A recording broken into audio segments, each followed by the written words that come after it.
장관님, 예. 법 집행은 실질과 형식이 모두 공정해야 합니다. 즉, 법과 원칙에 따라 공정하게 처리하는 것도 중요하지만 국민의 눈높이에서 공정하게 처리되는 것으로 보이는 것도 매우 중요합니다. 누가 하신 말씀인지 아십니까? 저도 취임할 때 이런 말을 한 것 같습니다. 최근 일부 검사들의 정치 행위에 대한 외부의 시선이 매우 따갑습니다. 지금은 검사 스스로 자세를 가다듬고 사명감을 되찾아야 할 때입니다. 검사에게 부여된 막중한 사명을 가슴에 새기고 혼신의 힘을 다해 국민을 섬기고 국가에 봉사할 것을 새롭게 다짐했으면 합니다. 기억나십니까? 예. 2024년 2월 20일 장관님께서 제70대 대한민국 법무부 장관 취임식에서 하셨던 취임사입니다. 저는 이날만큼은 장관님께서 하셨던 말씀이 진심이라고 믿고 싶습니다. 그리고 이날 하셨던 말씀의 그 진심 한 조각쯤은 지금도 갖고 계시기를 기대를 합니다. 오늘 제가 드릴 대정부 질문 내용은 한덕수 권한대행의 이완규 헌법재판관 후보자 지명의 건, 심우정 검찰총장의 내란 수사 방해의 건, 그리고 장관님께서도 포함된 4인 안가 회동의 건이 될 것입니다. 지난해 2월 20일 장관님께서 직접 말씀하셨던 취임사의 문장 하나하나에 담았던 그 진심을 토대로 질문을 드리고자 합니다. 참고하실 수 있도록 제70대 법무부 장관 박성재의 취임사를 전달드리도록 하겠습니다. 저 갖고 있습니다.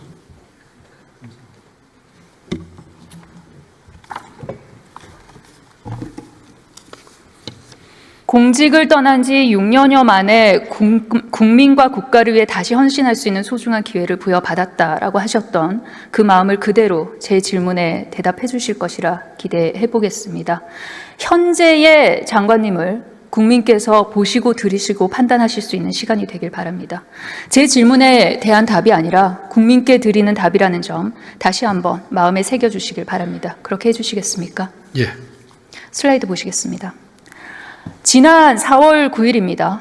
법사위 전체 회의에서 김석우 전 법무장관 대행은 권리와 사고에는 중요한 차이가 있다. 사고의 경우에는 복귀할 수 있는 대통령의 의중과 다른 결정을 내리면 안 되기 때문에 가급적 자제해야 한다.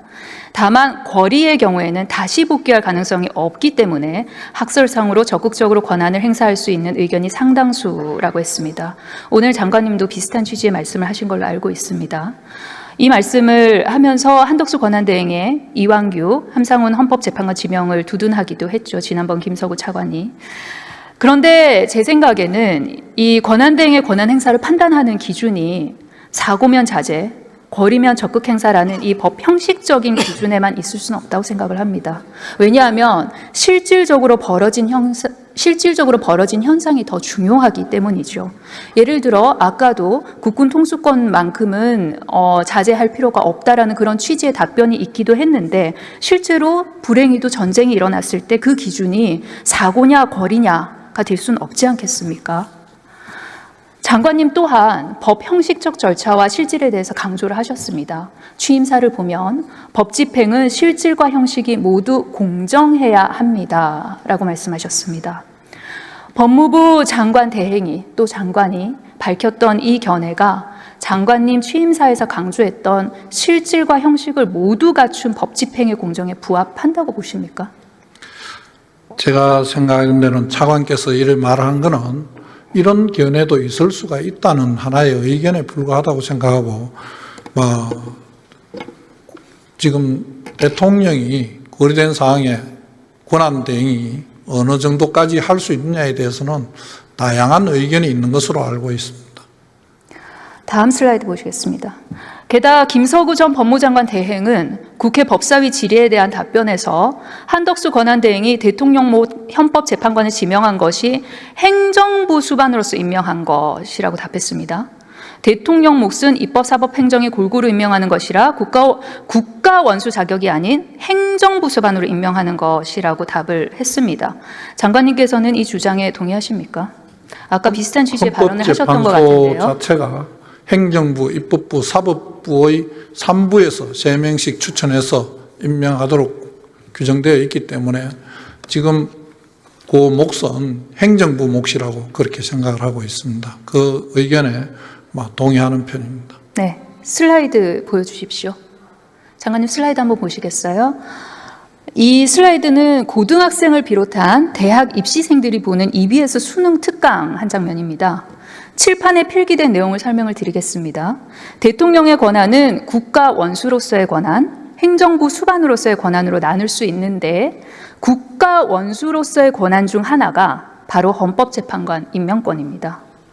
이 내용을 다룬 모의고사 문제 해설서에는 대통령의 국가 원수로서의 권한과 행정부 수반으로서의 권한, 이 둘을 구분하는 것은 수능에 자주 출제되는 문제라 정확히 개념을 알고 암기해야 합니다라고 친절하게 설명하고 있습니다.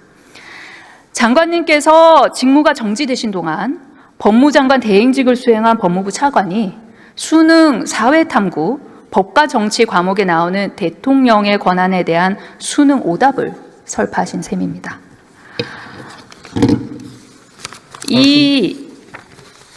제가 지금 보여드리는 거는 중학교 3학년 사회교과서입니다. 이 내용은 중학교 3학년 사회교과서에도 담겨있는 내용입니다. 보시면 행정부 수반으로서의 대통령, 그리고 국가원수로서의 대통령 관련된 권한이 잘 설명이 돼 있습니다. 법무장관 대행직을 수행한 분, 그리고 또 장관님께서 말씀하시는 거는 중학생 또는 수능을 준비하는 학생들이 배우는 내용과 좀 동떨어진 것 같은데 어떻게 생각하십니까? 의원님께서 지적하시는 부분은 대통령이 입법부, 사법부에서 추천하거나 하신 분들도 임명하는 그런 면에서 보면 국가원수로서의 자격에서 하는 게 맞습니다. 하지만 행정부에서 3명을 추천하는 부분은 반드시 국가원수로서 하는 것인지 행정부 수반, 행정부의 몫으로 하는 것인지 판단이 다르다고 생각합니다. 지금 그래서 그 사회책 내용에 저도 100% 동의하기는 어렵습니다. 수능 문제에도 그럼 동의하기가 어려우신 거군요? 예, 저는 그렇습니다. 왜냐하면 대통령께서 법과 원칙에 따라